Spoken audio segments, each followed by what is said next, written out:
And a good spiritual morning to you once again. I'm Father Cosmas. Thanks for joining me today for a quick chat and, of course, our morning cup of coffee. And once again, Christ is risen, Christos Anesti, as we continue to celebrate the resurrection. And today, I happen to be attending a clergy retreat, local clergy retreat for the metropolis of San Francisco. And so I thought I would talk a little bit about this idea of retreat, right? Because a lot of times we don't really take retreats in our spiritual life. We might take retreats, but we take sort of vacations. And what we think of as a retreat is really kind of a sort of a spa day, or something that we treat ourselves to, in a sort of a little bit more of a superficial way. But a real retreat, a spiritual retreat, is something incredibly important for us to have on a regular basis. And it's that time of year now where we're starting to get into some better weather.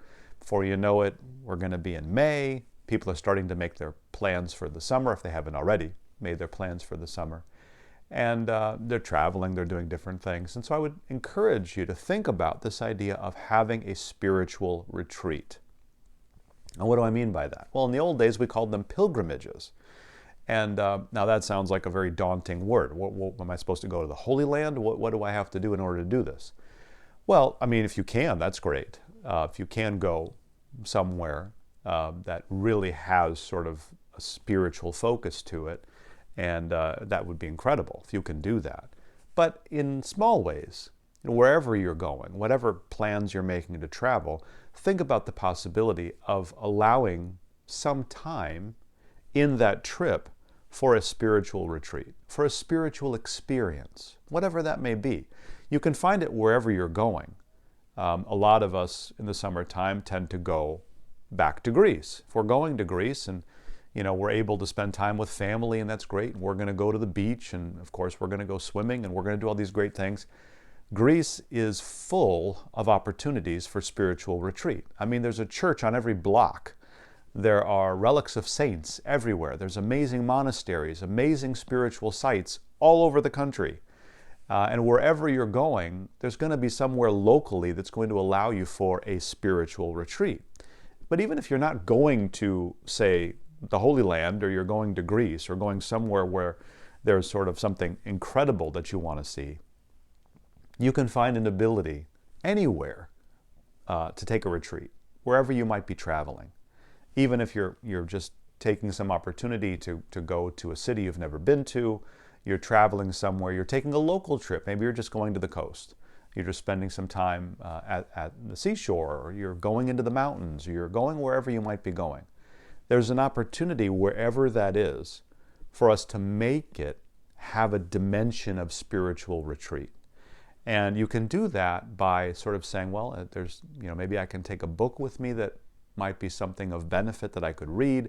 Maybe I could just find some time for some peace and quiet. I don't have to book or schedule myself so that I'm running from place to see different things. Or, yes, I'm going to be enjoying myself and experience, but, I'm going to try to just set aside some time to find God and to meet God, wherever that is. Because guess what? God's everywhere, right? You can find Him and you can meet Him, well, of course, to different levels and extents, everywhere. So whatever it is, we're traveling to the ocean, that can be a very powerful experience. You just say, I'm going to set aside some time during every day, maybe early in the morning. I want to get up and I want to see a sunrise. Or before I go to bed, I want to go down to the water and see the sunset. And in that beauty, I'm going to try to retreat. I'm going to try to set aside all of the cares of this world and just see if I can focus a little bit more on God, a little bit more on Christ and my relationship with Him. It can be in a sunrise or in a sunset. It can be on a walk through the mountains. It can be going through vineyards. It can be wherever you're going, whatever you're planning on doing. Make it have a dimension of spirituality, and you can make any vacation have a little tiny taste of a spiritual retreat. Don't just make it about, the fun part. Don't just make it about the food and the travel. That's great. But in all of that, as you're trying to relax and decompress and enjoy yourself, try to feed your soul a little bit and say, I can find God there.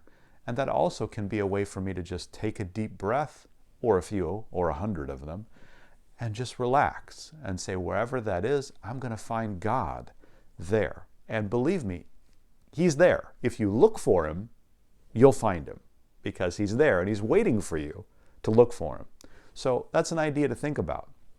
Try to take that sort of break, take that breath, that deep breath, find some time through a spiritual retreat, through the summer, through the nice next few months that are coming before it gets too hot, to find God wherever we can, and especially in special places, to meet with Him and to spend some time with Him, and to do that as often as we can, hopefully each and every day. Amen.